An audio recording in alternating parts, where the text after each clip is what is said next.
Greetings everyone, and welcome back to the bench. Well, wait a minute, I'm not at my bench.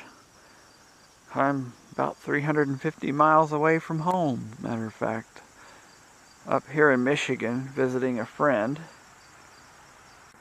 He has a channel called Hill's Workbench, and I gave him a plug a few videos ago.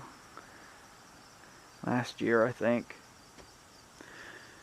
I wanted to apologize for not having a video up for about 3 weeks, but I'm planning to get away for a while, and right when I did that, I got a bunch of work in. It never fails.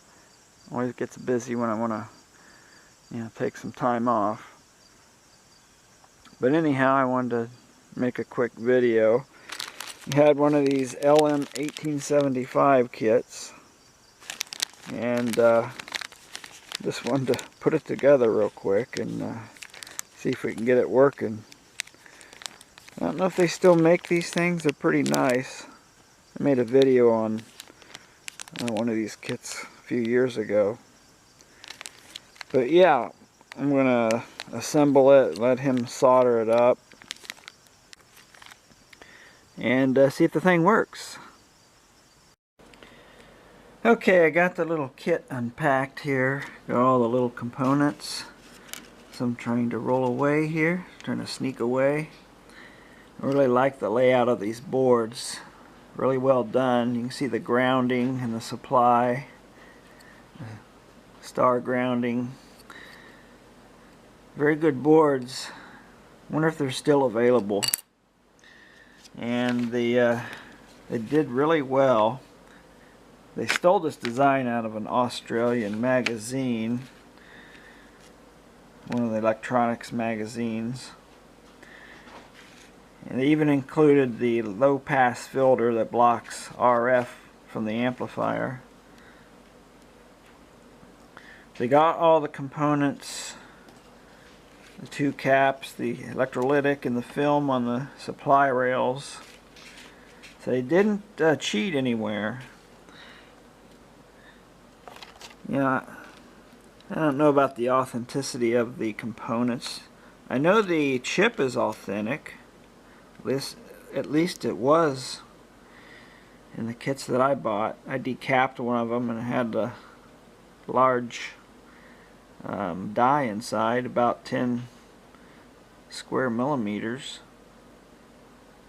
I guess these parts are recovered from stuff that didn't make it to the market, so they don't want to just throw it away. They try to recover the parts.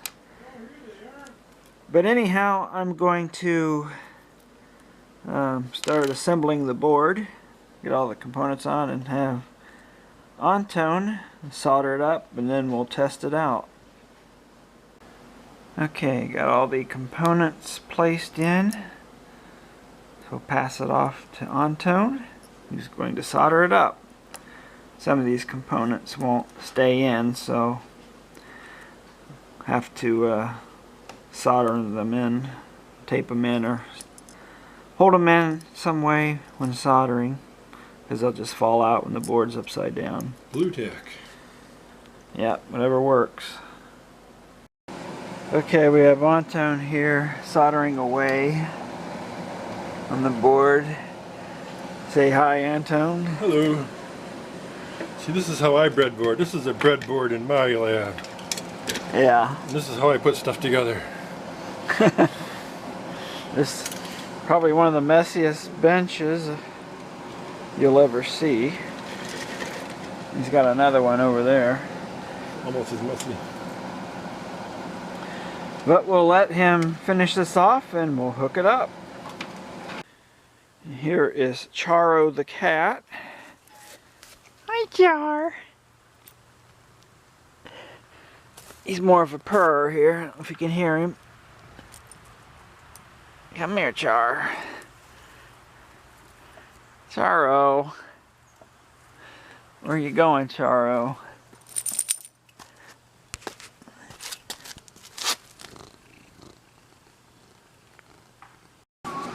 Okay, we got the board soldered up. real quick solder job. Running out of time here. I gotta pack up and hit the road in less than an hour. So now we're going to hook this thing up, put a little heat sink on, not necessarily in that order, and see if the thing works. Okay, got the heat sink on, we're powered up, bulb limiter, which I'd recommend, and hey, we're getting a signal through it. Let's put some music. Okay, we got some music going. Plugged it into the amp. Coming out the speaker down there. And we got Charo on the bench here, on the stool. I miss the days having Snickers on the bench. But what can you do, huh?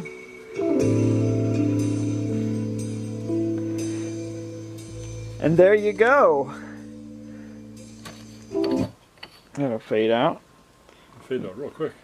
There you go. Why so quick? A quick little audio amp project. That fades quick. Yeah. Them are pretty small caps. There are thousands. Alrighty, that'll do it for this one. Thanks for watching. Well, thank goodness for granny gears. A lot of hills. Being that it is a ski resort. Was, I guess. Mosquitoes are crazy out here. Nice hill there. No, it never shows on the camera like it feels when you're in person. Yeah, especially with that camera, it shoots smaller than it shoots a little smaller than it shows you.